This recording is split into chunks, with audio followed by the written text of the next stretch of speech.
ଚାଲନ୍ତୁ ଆଜି ଜଣେ ଏମିତି ମହାନ ବୈଜ୍ଞାନିକଙ୍କ କଥା ଜାଣିବା ଯାହାଙ୍କ ନାଁ ଇତିହାସର ପୃଷ୍ଠରେ କେଉଁଠି ନା କେଉଁଠି ହଜିଯାଇଛି।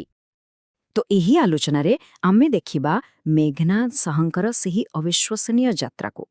କେମିତି ଗୋଟେ ସାଧାରଣ ଗାଁର ପିଲାଟିଏ ଖଗୋଳ ବିଜ୍ଞାନର ଏତେ ବଡ଼ ଶିଖରରେ ପହଞ୍ଚି ପାରିଲା। କଥାଟା ହେଉଛି 1893 ମସିହାର ଆଜିର ବାଂଲାଦେଶର। ଭାରି ଗରିବ ପରିବାରରେ ଜନ୍ମ ହୋଇଥିଲେ ସେ, କିନ୍ତୁ ପିଲାଟି ଦିନରୁ ତାଙ୍କ ମନ ଭିତରେ ଏହି ବ୍ରହ୍ମାଣ୍ଡକୁ ନେଇ ଗୋଟେ ଅଜବ କୌତୂହଳ ଥିଲା। ତାଙ୍କ ପିଲାଦିନର ପରିଚୟ ତାଙ୍କ ପରିବାରର ଆର୍ଥିକ ଅବସ୍ଥା ନଥିଲା, ଆଦୌ ନୁହେଁ। ବରଂ ତାଙ୍କ ପରିଚୟ ଥିଲା ବ୍ରହ୍ମାଣ୍ଡକୁ ନେଇ ତାଙ୍କ ମନରେ ଉଠୁଥିବା ସେହି ଅସୀମ ଆଉ ଗଭୀର ପ୍ରଶ୍ନଗୁଡ଼ିକ।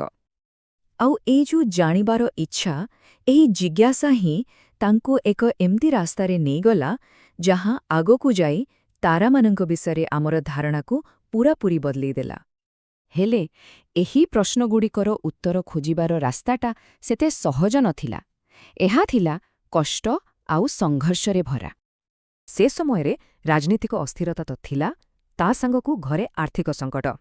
ଏମିତିକି ତାଙ୍କୁ ମାଇଲ ମାଇଲ ବାଟ ଚାଲି ଚାଲି ସ୍କୁଲ ଯିବାକୁ ପଡ଼ୁଥିଲା, କିନ୍ତୁ କୌଣସି ବି ବାଧା ତାଙ୍କର ସେ ଅସାଧାରଣ ପ୍ରତିଭାକୁ ଅଟକାଇ ପାରିଲାନି।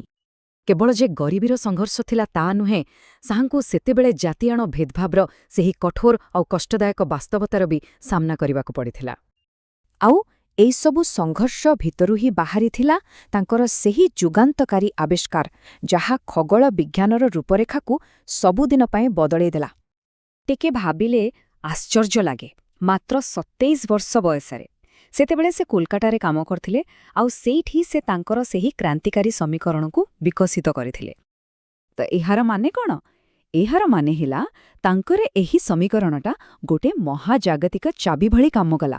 ଏହାଦ୍ୱାରା ପ୍ରଥମ ଥର ପାଇଁ ବୈଜ୍ଞାନିକମାନେ କେବଳ ତାରାରୁ ଆସୁଥିବା ଆଲୋକକୁ ଦେଖିକି ତାରାଟି କେଉଁ ଉପାଦାନରେ ତିଆରି, ତାର ତାପମାତ୍ରା କେତେ, ଏସବୁ କଥାକୁ ସତେ ଯେମିତି ପଢ଼ିପାରିଲେ।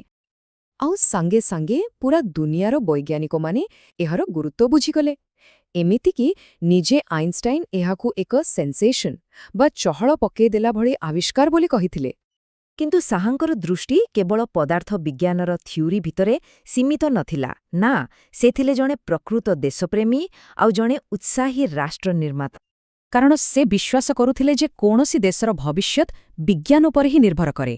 ଆଉ ସେଇଥିପାଇଁ ତ ଭାରତରେ ବୈଜ୍ଞାନିକ ଅନୁଷ୍ଠାନ ଗଢ଼ିବା ପାଇଁ ସେ ନିଜର ପୁରା ଜୀବନକୁ ଲଗେଇ ଦେଇଥିଲେ। ଏପରିକି ରାଜନୀତିରେ ବି ସେ ପୁରା ନିର୍ଭୀକ ଥିଲେ। ଯେତେବେଳେ ଦେଶର ବିକାଶ କିମ୍ବା ବୈଜ୍ଞାନିକ ପ୍ରଗତିର କଥା ଆସୁଥିଲା, ସେତେବେଳେ ସେ କ୍ଷମତାରେ ଥିବା ଲୋକଙ୍କୁ ପ୍ରଶ୍ନ ପଚାରିବାକୁ ଟିକେ ବି ପଛାଉନଥିଲେ। କିନ୍ତୁ ଦୁଃଖର କଥା ହେଉଛି, ଏତେ ସବୁ ଅବଦାନ ପରେ ବି ତାଙ୍କ କାହାଣୀଟା କେମିତି କେଜାଣି ଲୋକଲୋଚନକୁ ସେତେଟା ଆସିପାରିନି। ଏକଥା ଶୁଣିଲେ ବୋଧହୁଏ ଆଶ୍ଚର୍ଯ୍ୟ ଲାଗିବ, 1930ରୁ 1955 ଏହି ସମୟ ଭିତରେ ମେଘନାଦ ସାହାଙ୍କୁ ପଦାର୍ଥ ବିଜ୍ଞାନରେ ନୋବେଲ ପୁରସ୍କାର ପାଇଁ ଥରେ କି ଦିଥର ନୁହେଁ, ପୁରା 7 ଥର ମନୋନୀତ କରାଯାଇଥିଲା। ଆଉ ଏଇଠି ହିଁ ସେହି ବିବାଦୀୟ ପ୍ରଶ୍ନଟି ଆସେ।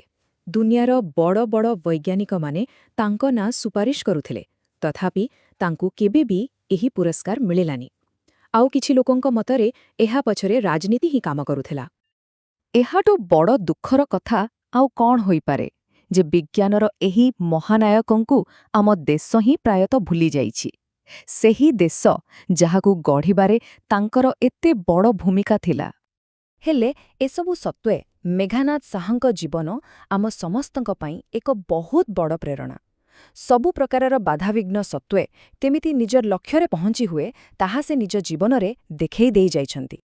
ତେବେ ତାଙ୍କ କାହାଣୀ ଆମକୁ କେବଳ ତାଙ୍କ ବିଷୟରେ ଭାବିବାକୁ ବାଧ୍ୟ କରେନି, ବରଂ ଏହା ଆମକୁ ସେହି ଅଗଣିତ ନାୟକମାନଙ୍କ କଥା ମନେ ପକାଇ ଦିଏ, ଯେଉଁମାନଙ୍କର ଅବଦାନ ଉପରେ ଆଜି ଆମ ଦୁନିଆ ଠିଆ ହୋଇଛି।